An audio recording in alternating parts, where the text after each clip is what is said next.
Hello बच्चों, Gangwar institute में आप सभी का एक बार फिर से स्वागत है। मैं हूं डॉक्टर हरिओम गंगवार। बच्चों, क्रैश कोर्स 50 डेज में हम लोग अभी तक 5 यूनिट कवर कर चुके हैं। सेल यूनिट हमने पढ़ी, फिर हमने जेनेटिक्स पढ़ी, उसके बाद बायोटेक हमने पढ़ी, बायोटेक के बाद रिप्रोडक्शन यूनिट, और उसके बाद हमने प्लांट फिजियोलॉजी कवर किया।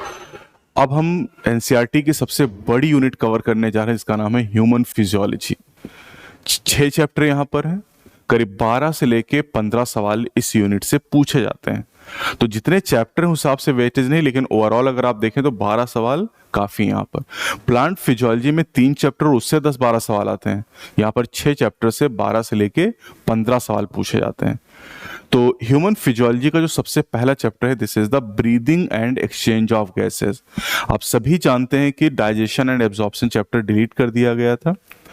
तो आप ये भी जानते हैं कि हर एक यूनिट में हम एक साइंटिस्ट की पढ़ाई करते हैं।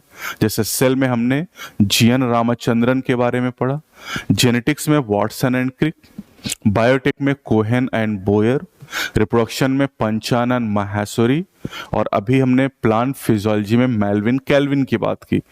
तो यहाँ पर ह्यूमन फिजियोलॉजी में जो साइंटिस्ट हमें दिए गए हैं, अल्फांसो कॉर्टी।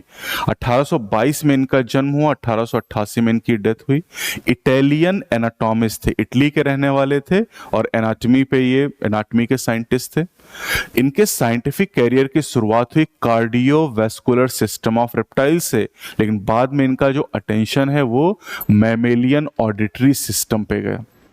इन्होंने मैमेलियन ऑडिटरी सिस्टम यानी ईयर की अगर बात करें तो ईयर में, इनर ईयर में कॉक्लिया नाम का स्ट्रक्चर होता है।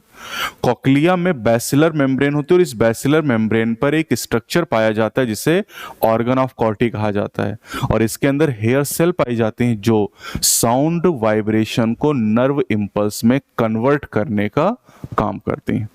ये सब बातें इन्होंने 1851 में एक पेपर पब्लिश करके बताया। अब पहला चैप्टर हमारे ह्यूमन फिजियोलॉजी का है, breathing and exchange of gases, और इसमें ये टॉपिक है जो हमें पढ़ने हैं। छोटा सा चैप्टर है, 1 से 2 सवाल पूछे जाते हैं यहाँ से। तो सबसे पहले तो हम ये बात कर लेते हैं कि रेस्पिरेशन है क्या। वैसे हमने प्लांट फिजियोलॉजी में रेस्पिरेशन की बात की है। तो रेस्पिरेशन में हम जो फूड होता है, glucose, amino acid, fatty acid, glycerol, इनको ऑक्सीडाइज करते हैं, और इनके ऑक्सीडेशन से कार्बन डाइऑक्साइड, जो कि हार्मफुल कंपाउंड है, ये रिलीज होता है, प्लस वाटर और एनर्जी रिलीज होती है। और ये इस कैटाबोलिक रिएक्शन के दौरान ऑक्सीजन की जरूरत है, और जो CO2 रिलीज हो रहा है इसको भी बॉडी से बाहर निकालना है। यानी ऑर्गेनिज्म को ऑक्सीडेशन के लिए लगातार ऑक्सीजन प्रोवाइड करनी है, और CO2 को बॉडी से बाहर निकालना है। तो ऑक्सीजन बॉडी के अंदर कैसे जाएगी? जब हम सांस लेंगे, और CO2 बाहर कैसे आएगी? जब सांस छोड़ेंगे। अब एटमॉस्फेयर की जो ऑक्सीजन है, एटमॉस्फेयर की ऑक्सीजन को हमारी सेल तक पहुंचाना, क्योंकि सेल में ग्लूकोज का ऑक्सीडेशन हो, और ग्लूकोज के ऑक्सीडेशन से जो CO2 बनेगी हार्मफुल है, तो ज्यादा देर तक हम इसको बॉडी के अंदर नहीं रख सकते। तो इस CO2 को एटमॉस्फेयर तक पहुंचाना, इसे हम लोग कहते हैं रेस्पिरेशन। कभी कभी इसे ब्रीदिंग कह देते हैं, लेकिन ये रेस्पिरेशन है। एटमॉस्फेयर की ऑक्सीजन का सेल तक आना, और सेल में जो CO2 बन रहे है उसका एटमॉस्फेयर तक जाना कहलाता है respiration. Respiration is the process by which exchange of oxygen from the atmosphere and CO2 produced by the cell take place.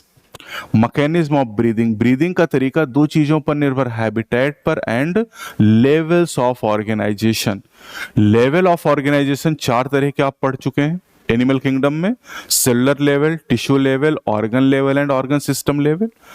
तो अब रेस्पिरेटरी स्ट्रक्चर देखिए आप, पोरीफेरा, सिलेंट्रेटा, टिनोफोरा, प्लेटीहेल्मिन्थ और एस्केल्मिन्थ। इनमें जनरल बॉडी सरफेस के द्वारा सिंपल डिफ्यूजन के through gaseous exchange होता है, ये वाला काम। मतलब इनके पास कोई स्पेशल टाइप के रेस्पिरेटरी स्ट्रक्चर नहीं है, बॉडी सरफेस से हो रहा है। एनलिडा में जैसे अर्थवम की बात करें तो यहाँ पर मॉइस्ट क्यूटिकल इसी काम के लिए पाई जाती है। आर्थ्रोपोडा में इंसेक्टा की बात करें, कॉकरोच, इसमें ट्रेकियल ट्यूब पाई जाती हैं, ट्रेकियल रेस्पिरेशन। क्यूटेनी क्रस्टेशियन यानी प्रॉन की बात करें, झींगा मछली, इनमें गिल्स होते हैं जिसे हम ब्रैंकियल रेस्पिरेशन कहते हैं। और एरेक्निड की बात करें जिसमें स्पाइडर और स्कॉर्पियन आते हैं, इनमें बुकलंग पाए जाते हैं रेस्पिरेशन के लिए। मोलस्का में फेदर लाइक गिल्स पाए जाते हैं। मेंटल कैविटी के अंदर जो रेस्पिरेटरी और एक्सक्रीटरी दोनों रोल प्ले करते हैं। इकाइनोडर्मेटा में वाटर वेस्कुलर सिस्टम के द्वारा रेस्पिरेशन होता है। हेमिकॉर्डेटा में गिल पाए जाते हैं, और कॉर्डेटा और उसमें भी वर्टिब्रेटा की अगर हम बात करें तो वर्टिब्रेटा में 7 क्लास है। साइक्लोस्टोमेटा में 6 से 15 पेयर गिल पाए जाते हैं। कॉन्डिथिस में 5 से 7 पेयर और ऑस्टिकथिस में 4 पेयर गिल पाए जाते हैं। तो गिल्स हो गए यानी ब्रेंकियल रेस्पिरेशन। और इसके बाद एम्फीबिया, रेप्टाइल, बर्ड और मैमल में लंग्स पाए जाते हैं। लंग्स से होने वाला रेस्पिरेशन पल्मोनरी रेस्पिरेशन कहलाता है। और एम्फीबियंस में अगर हम लोग बात करते हैं फ्रॉग की, तो ये लंग्स के द्वारा भी रेस्पिरेशन करता है, स्किन के द्वारा भी करता है और बक्कल कैविटी के द्वारा भी करता है। Chapter 7 structural organisation in plant and structural organisation in animal में फ्रॉग डिटेल में हमें दिया गया, तो इसकी बारे में हम डिटेल में पढ़ेंगे। अब यहां पर जो कि ह्यूमन फिजियोलॉजी है, तो अब हम ह्यूमन रेस्पिरेटरी सिस्टम की बात करेंगे। ह्यूमन रेस्पिरेटरी सिस्टम के 2 पार्ट हैं, एक कंडक्टिंग पार्ट है और दूसरा एक्सचेंज या रेस्पिरेटरी पार्ट कहलाता है। Human respiratory system external nostril से एल्वेलाई तक फैला हुआ है। एक्सटर्नल नॉस्ट्रिल हमारे अपर लिप के ऊपर जो 2 छेद हैं, इन्हीं को कहते हैं जहां से घी बाहर निकलता है। तो एक्सटर्नल नॉस्ट्रिल से नेजल पैसेज, नेजल पैसेज से नेजल चैम्बर, नेजल चैम्बर के बाद फेरिंग्स आता है जो कि कॉमन पैसेज है फूड और एयर का। इसके बाद लैरिंग्स आता है, लैरिंग्स के बाद ट्रेकिया। ट्रेकिया डिवाइड करके 2 प्राइमरी ब्रोंकाई बनाती जो दोनों लंग्स में चले जाते हैं। उसके बाद secondary bronchi, tertiary bronchi, initial bronchiole, terminal bronchiole, duct of alveoli and alveoli. अब इसमें एक्सटर्नल नॉस्ट्रिल से लेकर टर्मिनल ब्रोंक्यूल तक का जो पार्ट है वो कंडक्टिंग पार्ट है। Alveoli and duct of alveoli जो है ये एक्सचेंज पार्ट बनाती है। ट्रेकिया से लेकर इनिशियल ब्रोंक्यूल तक कार्टिलेजिनस रिंग पाई जाती है, इनकम्प्लीट है ना।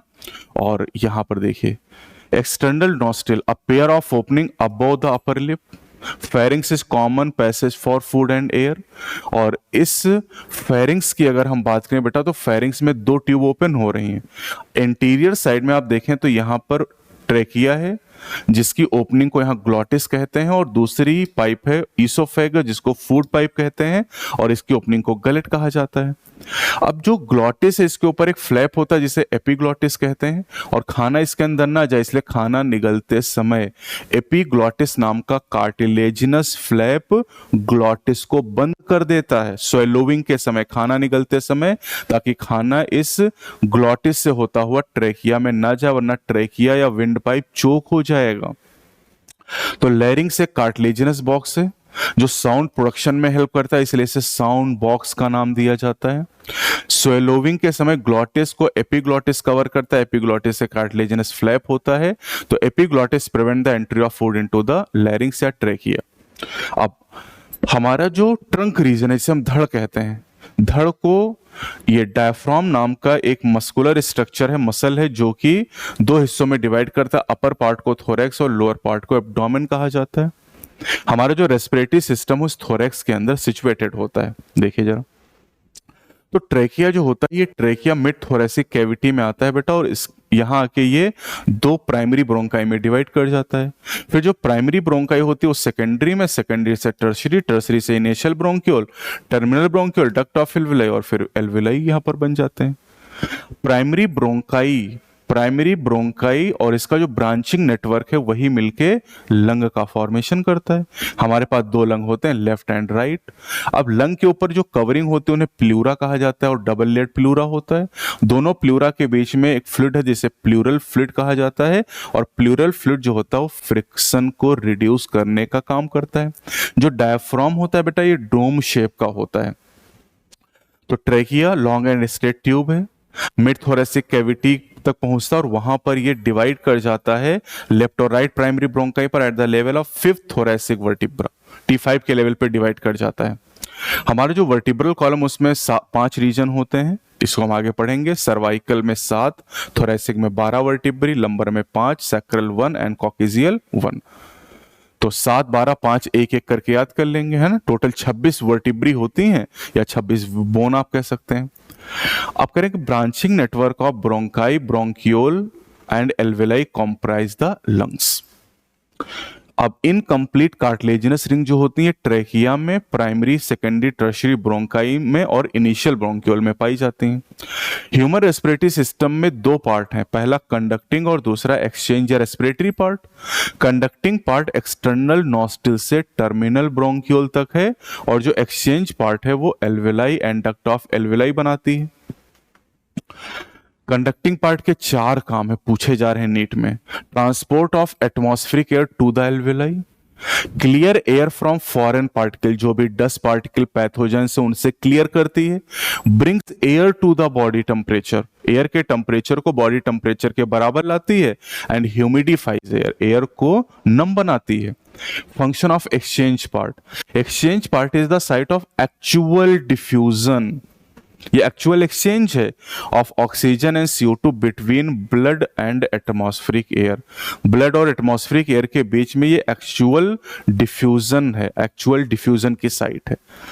लंग्स सिचुएटेड होते थोरेसिक चैम्बर या कैविटी में, और थोरेसिक चैम्बर एक एयर टाइट चैम्बर है। थोरेसिक चैम्बर एक एयर टाइट चैम्बर है। बाउंड्रीज भी आपको याद करनी थोरेसिक चैम्बर की। थोरेसिक चैम्बर की जो डॉर्सल बाउंड्री है वो वर्टिब्रल कॉलम बनाता है। वेंट्रल साइड में स्टर्नम, लेटरल साइड में रिब है, लोअर साइड में डायफ्राम है जो कि डोम शेप है, और अपर साइड में नेक आ जाती है। अगर थोरेसिक चैम्बर के वॉल्यूम में कोई चेंज करते हैं तो पल्मोनरी वॉल्यूम चेंज हो जाता है, यानी लंग्स के वॉल्यूम में चेंज हो जाता है। और ये अरेंजमेंट जरूरी है क्योंकि हम पल्मोनरी वॉल्यूम को डायरेक्टली चेंज नहीं कर सकते हैं। स्टेप इन रेस्पिरेशन, रेस्पिरेशन की अगर हम बात करें तो यहां पर 5 स्टेप होते हैं। ब्रीदिंग और पल्मोनरी वेंटिलेशन, जिसके द्वारा एटमॉस्फेयर की एयर हमारे लंग्स तक जाएगी और लंग्स से CO2 रिच एयर बॉडी के बाहर आएगी। दूसरा एक्सचेंज और diffusion of gases across एल्वेओलर membrane, यानी एल्वेलाई और ब्लड के बीच में पहला एक्सचेंज होगा। फिर transport of gases by blood, उसके बाद फिर एक एक्सचेंज होगा ब्लड और टिश्यू के बीच में। और उसके बाद सेलुलर रेस्पिरेशन जो कि एरोबिक रेस्पिरेशन है, जहां पर यूटिलाइजेशन होगा ऑक्सीजन का सेल के द्वारा for catabolic reaction and release of oxygen. और ये टॉपिक सेलुलर रेस्पिरेशन में glycolysis, link reaction, Krebs cycle, ETS आएंगे जो हम already chapter 12 respiration in plant में पढ़ चुके हैं। तो पांचवा टॉपिक हमें नहीं पढ़ना, हमें केवल 4 टॉपिक यहां पर पढ़ने हैं रेस्पिरेशन में। तो पहले ब्रीदिंग से शुरू करते हैं। ब्रीदिंग या पल्मोनरी वेंटिलेशन की बात करें तो इसमें एटमॉस्फेयर की एयर हमारे लंग्स में आएगी और CO2 रिच एल्वेओलर एयर बाहर जाएगी। ब्रीदिंग में 2 स्टेज हैं, जब हम सांस लेते हैं तो उसे इंस्पिरेशन कहते हैं और सांस छोड़ते हैं तो इसे एक्सपिरेशन के नाम से जानते हैं। तो inspiration atmospheric air is drawn in and expiration alveolar air is released out। Breathing rate 12 से 16 टाइम पर मिनट होता है। एक ब्रीद में एक बार इंस्पिरेशन और एक बार एक्सपिरेशन होता है। ब्रीदिंग मूवमेंट जो होता है ना, ब्रीदिंग में जो एयर का मूवमेंट इन और आउट हो रहा है, this is due to the creating a pressure gradient between lungs and atmosphere, यानी लंग्स और एटमॉस्फेयर के बीच में ग्रेडियंट क्रिएट होता है प्रेशर का, और उसी की वजह से ब्रीदिंग पॉसिबल है। अब एटमॉस्फेयर का जो प्रेशर उसे एटमॉस्फेरिक प्रेशर कहते हैं, और लंग्स के प्रेशर को इंट्रा पल्मोनरी प्रेशर के नाम से हम लोग जानते हैं। अगर intra pulmonary pressure atmospheric pressure से कम है, यानी निगेटिव प्रेशर हमारे लंग्स में है, तो इंस्पिरेशन होगा। और अगर एटमॉस्फेरिक प्रेशर की तुलना में इंट्रा पल्मोनरी प्रेशर ज्यादा है तो उस केस में एक्सपिरेशन हो जाएगा। अब सवाल ये उठता है कि ग्रेडियंट क्रिएट कैसे होगा, कभी लंग्स में एटमॉस्फेयर की तुलना में कम प्रेशर और कभी ज्यादा प्रेशर कैसे होगा। तो जनरेशन और क्रिएशन ऑफ प्रेशर ग्रेडियंट ये काम मसल करेंगे। ब्रीदिंग का कारण ग्रेडियंट का कारण मसल 2 तरह की, diaphragm and intercostal muscle. Intercostal muscle ribs के बीच में पाई जाते हैं। 2 तरह के इंटरकोस्टल होते हैं, external intercostal and internal intercostal. अब देखिए इंस्पिरेशन कैसे होता है। तो inspiration is initiated due to contraction of diaphragm, और डायाफ्राम तो आप जानते हैं कि ये डॉर्सल बाउंड्री बनाता है थोरेसिक चैम्बर की। तो जब डायफ्राम कॉन्ट्रैक्ट करेगा तो कॉन्ट्रैक्ट करने से फ्लैट हो जाएगा। ये डायफ्राम डोम शेप का होता है, जब कॉन्ट्रैक्ट करेगा तो फ्लैट हो जाएगा, और इसके फ्लैट होने की वजह से थोरेसिक चैम्बर का वॉल्यूम एंटीरो पोस्टीरियर एक्सिस में बढ़ जाएगा। वॉल्यूम एंटीरो पोस्टीरियर एक्सिस में बढ़ जाएगा। Contraction of external intercostal muscle. External intercostal muscle जब कॉन्ट्रैक्ट करेंगी तो ये स्टर्नम और रिब को खींचकर थोड़ा बाहर की ओर लाएंगी, और इसकी वजह से थोरैसिक चैम्बर का वॉल्यूम डॉर्सो वेंट्रल एक्सिस में बढ़ जाएगा। यानी दोनों मसल की वजह से, डायफ्राम और एक्सटर्नल इंटरकोस्टल की वजह से जो थोरैसिक चैम्बर का वॉल्यूम वो बढ़ेगा, और जो थोरैसिक चैम्बर के वॉल्यूम में बढ़ोतरी होगी उसकी वजह से सिमिलर इंक्रीज पल्मोनरी वॉल्यूम में हो जाएगा। पल्मोनरी वॉल्यूम बढ़ जाएगा, और आप जानते हैं कि वॉल्यूम और प्रेशर में इनवर्स रिलेशन, अगर वॉल्यूम बढ़ेगा तो प्रेशर घट जाएगा।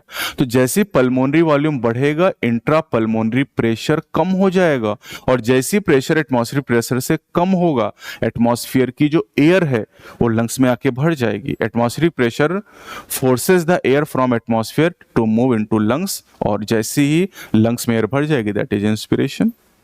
हो गया। अब एक्सपिरेशन में जो डायफ्राम और इंटरकोस्टल मसल रिलैक्स होंगी। जब रिलैक्स होंगी तो रिलैक्स होने की वजह से जो वॉल्यूम है वो भाई डायफ्राम और रिब्स स्टर्नम अपनी ओरिजिनल लोकेशन पे आएंगे। जब ओरिजिनल लोकेशन पे आएंगे, नॉर्मल पोजीशन पे आएंगे, तो थोरैसिक वॉल्यूम घट जाएगा, और थोरैसिक वॉल्यूम घटेगा तो फिर पल्मोनरी वॉल्यूम घटेगा, और वॉल्यूम घटेगा तो प्रेशर बढ़ जाएगा। और जैसे इंट्रापल्मोनरी प्रेशर एटमॉस्फेरिक प्रेशर से ज्यादा होगा वैसी एयर हमारे लंग से बाहर निकल जाएगी, दैट इज एक्सपल्शन और एक्सपिरेशन। आप कह रहे हैं ह्यूमन जो है वो इंस्पिरेशन और एक्सपिरेशन की स्ट्रेंथ को बढ़ा सकते हैं due to additional muscles of abdomen, है ना, जिन्हें आप एब्डोमिनल मसल कहते हैं। जैसे आपसे कहते हैं ना गहरी सांस लो, तो गहरी सांस जब लेते हैं तो एब्डोमिनल मसल को यूज करते हैं। गहरी सांस छोड़ योगा करते समय तो आप एब्डोमेन की मसल को यूज करते हैं। स्पायरोमीटर नाम का एक इंस्ट्रूमेंट है जिससे हम ब्रीदिंग में इन्वॉल्व होने वाले एयर के वॉल्यूम को नाप सकते हैं, मेजर कर सकते हैं। और स्पायरोमीटर का क्लिनिकल असेसमेंट के लिए, बीमारियों का पता लगाने के लिए यूज किया जाता है। तो यहां पर कुछ रेस्पिरेटरी वॉल्यूम और कैपेसिटीज याद करनी। 4 वॉल्यूम और 5 कैपेसिटीज हमारे सिलेबस में है। हमारे सिलेबस में 4 रेस्पिरेटरी वॉल्यूम और 5 रेस्पिरेटरी कैपेसिटीज हैं। तो पहले वॉल्यूम की बात करते हैं, और यहां से क्वेश्चन खूब पूछे जाते हैं। पहला वॉल्यूम है टाइडल वॉल्यूम, टीवी कहते हैं। वैल्यू याद करनी 500 ml होती है। This is volume of air inspired और एक्सपायर्ड, एंड नहीं करना, ड्यूरिंग अ नॉर्मल ब्रीदिंग और रेस्पिरेशन। अब अगर हमारा ब्रीदिंग रेट 12 से 16 टाइम पर मिनट है तो इसका मतलब है कि अगर एक ब्रीदिंग को आप देखें तो 6 लीटर, और मतलब 12 ब्रीदिंग में 6 लीटर और 16 ब्रीदिंग में 8 लीटर, यानी ह्यूमन कैन इंस्पायर और एक्सपायर 6 to 8 लीटर एयर पर मिनट। 6 से 8 लीटर एयर हम लोग हर मिनट खींचते हैं और छोड़ते हैं। दूसरा है IRV, this is inspiratory reserve volume. तो inspiratory reserve volume, this is the volume of air, ये एडिशनल वर्ड एनसीईआरटी ने हटा दिया है। तो this is volume of air a person can inspire by a forcible expiration. Value याद करनी है 2500 से 3000 ml। ERV is the volume of air a person can expire by a forcible expiration. Volume होता है 1000 से 1100 ml। और RV से कहते हैं रेजिडुअल वॉल्यूम। ये वो वॉल्यूम एयर का है जो हमारे लंग्स में बचता है फोर्सफुल एक्सपिरेशन के बाद। मतलब ये वो वॉल्यूम है जिससे हम लंग्स से कभी बाहर नहीं निकाल सकते हैं, और वॉल्यूम होता है 1100 से 1200 ml। अभी जो वॉल्यूम है इनको हम आपस में ऐड करके कैपेसिटीज बनाते हैं। 5 कैपेसिटी। पहली IC, inspiratory capacity. This is the total volume of air person can inspire forcibly after normal expiration. Normal expiration के बाद जितना हम वॉल्यूम मैक्सिमम निकाल सकते हैं उसे हम IC कहते हैं। तो IC में TV और IRV आ जाते हैं। दोनों वॉल्यूम याद है तो आप इसको कैलकुलेट भी कर सकते हैं। EC is the expiratory capacity, ये IC का उल्टा हो जाएगा।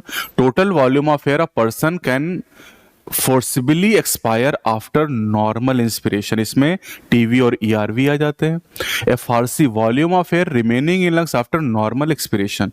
तो नॉर्मल एक्सपिरेशन के बाद ERV बचता है और RV बचता है, इसी को मिला के FRC कहते हैं।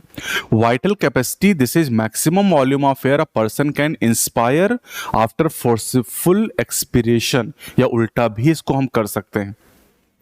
Maximum volume of air a person can expire after forceful inspiration. इस वाइटल कैपेसिटी में टीवी, आईआरवी, ईआरवी आते हैं, या हम कह सकते हैं कि भैया टीवी और आईआरवी को मिला के हम आईसी कहते तो आईसी प्लस ईआरवी हो गया, या टीवी और ईआरवी को मिला के हम ईसी कहते तो ईसी प्लस आईआरवी हो जाएगा, या टोटल लंग कैपेसिटी माइनस अगर हम कर दें आरवी तब भी वीसी मिल जाएगा। लास्ट है TLC, total lung capacity, total volume of air accommodated in lungs after forceful inspiration. और इसमें चारों वॉल्यूम जोड़ दिए, टीवी, आईआरवी, ईआरवी, आरवी, और इन तीनों को मिला के हम कहते हैं वीसी, तो वीसी प्लस आरवी कह सकते हैं, या फिर इन दोनों को मिला के हम कहते हैं आईसी, और इन दोनों को मिला के कहते हैं एफआरसी, तो आईसी प्लस एफआरसी। मतलब एक चीज को बताने कई तरीके हो सकते हैं। टीएलसी करीब 5100 से 5800 ml होता है, जोड़ सकते हैं आप इसे। अब जो स्पायरोमीटर है, जो ये जो पल्मोनरी वॉल्यूम है, मतलब रेस्पिरेटरी वॉल्यूम और कैपेसिटी, इनका क्लिनिकल डायग्नोसिस यानी बीमारियों का पता लगाने के लिए यूज किया जाता है। तो रेस्पिरेशन में टोटल 5 स्टेप हैं। पहला स्टेप हो गया ब्रीदिंग, दूसरा है एक्सचेंज ऑफ गैसेस। गैसेस का एक्सचेंज दो जगह होता है, एक होता है लंग्स में और दूसरा टिश्यूज में। लंग्स में एल्विलाई और ब्लड के बीच में, और टिश्यूज में ब्लड और सेल के बीच में एक्सचेंज होता है। तो एक्सचेंज की दो साइट होती हैं ठीक है, एक्सचेंज की दो साइट हैं, एक alveoli is the primary site of exchange of gases और दूसरा टिश्यू की साइट होती है। तो दो बार एक्सचेंज जो होना है वो एक ही जगह पढ़ लेना है हमें, ठीक। Step 2 and 4 exchange of gases. Primary site of exchange of gases is alveoli and secondary site is the tissue. तो exchange of gases simple diffusion के द्वारा होगा बेटा, यानी पैसिव ट्रांसपोर्ट है, कोई एनर्जी यहां पर खर्च नहीं होगी। और रेट ऑफ डिफ्यूजन 3 फैक्टर पर निर्भर करता है, प्रेशर और कंसंट्रेशन ग्रेडियंट, ये मेजर फैक्टर है। सॉल्युबिलिटी ऑफ गैसेस ये एक फैक्टर है, thickness of membrane, diffusion membrane की थिकनेस ये भी एक फैक्टर है। प्रेशर ग्रेडियंट जितना ज्यादा होगा रेट उतना ज्यादा होगा, सॉल्युबिलिटी जितनी ज्यादा होगी रेट उतना ज्यादा होगा, और मेम्ब्रेन की थिकनेस, डिफ्यूजन मेम्ब्रेन की थिकनेस जितनी कम होगी रेट उतना ज्यादा होगा। तो चलिए देखते हैं यहां पर। सबसे पहले बात करते हैं डिफ्यूजन मेम्ब्रेन के बारे में। डिफ्यूजन मेम्ब्रेन 3 लेयर से मिलकर बनी होती है बेटा, है ना। एक है स्क्वेमस एपिथेलियम ऑफ एल्विलाई, एक है एंडोथेलियम ऑफ ब्लड कैपिलरी, और उनके बीच में बेसमेंट सब्सटेंस। इन तीनों को मिला के डिफ्यूजन मेम्ब्रेन कहते हैं। तो तीनों लेयर होने के बावजूद टोटल थिकनेस 1 मिलीमीटर से काफी कम है यहां पर। और जब ऑक्सीजन को एल्वेलाई से ब्लड में जाना है तब इन तीनों लेयर को क्रॉस करना है, CO2 को ब्लड से एल्वेलाई में आते समय इन तीनों लेयर को क्रॉस करना है। बेसमेंट सब्सटेंस की बात करें तो इसमें क्या क्या है, basement membrane supporting squamous epithelium of alveoli plus basement membrane supporting endothelial cell of blood capillary. Rate of diffusion thickness के इनवर्सली प्रोपोर्शनल हो जाएगा। प्रेशर या कंसंट्रेशन ग्रेडियंट, तो सबसे पहले यहां पार्शियल प्रेशर की बात करते हैं। पार्शियल प्रेशर का मतलब है मिक्सचर ऑफ गैसेस में एक गैस के द्वारा कंट्रीब्यूट किया गया प्रेशर, उसे हम पार्शियल प्रेशर कहते हैं। और पार्शियल प्रेशर आपको याद भी करना है बेटा 4 जगह पर, ठीक है। एल्वेलाई में डीऑक्सीजनेटेड ब्लड, ऑक्सीजनेटेड ब्लड और टिश्यू। ऑक्सीजन के लिए आप याद करोगे 104, 40, 95, 40, और CO2 के लिए याद करोगे 40, 45, 40, 45। ये जो प्राइमरी साइट है यहां पर आप देखो तो एलोंग ग्रेडियंट मूवमेंट करना है आपको, तो हाई से लो की तरफ जा रहे हो, यहां पर हाई से लो की तरफ जा रहे हो। CO2 के लिए बात करो तो यहां पर प्राइमरी साइड पे आप देखो तो हाई से लो और यहां पर हाई से लो।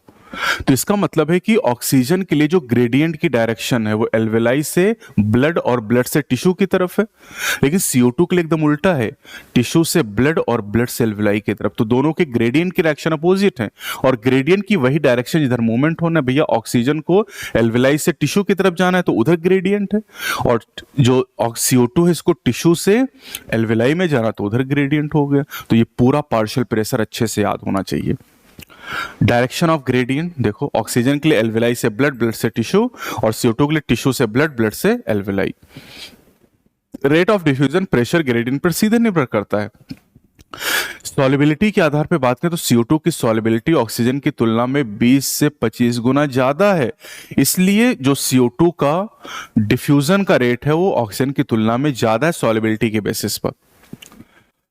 अभी करें ऑल दिस फैक्टर, मतलब gradient, solubility, thickness of membrane in body, GST से आप याद कर लो, are favourable for diffusion of oxygen from alveoli to tissue and CO2 from tissue to alveoli. तो पहला टॉपिक हो गया ब्रीदिंग, दूसरा हो गया एक्सचेंज, चौथा भी हो गया एक्सचेंज, तीसरा है ट्रांसपोर्ट ऑफ गैसेस, और पांचवा पढ़ना नहीं। तो गैस का ट्रांसपोर्ट, ऑक्सीजन और CO2 का ट्रांसपोर्ट ब्लड करेगा। Blood is the medium for the transport of gases. Oxygen का जो ट्रांसपोर्ट है 97% आरबीसी और 3% प्लाज्मा।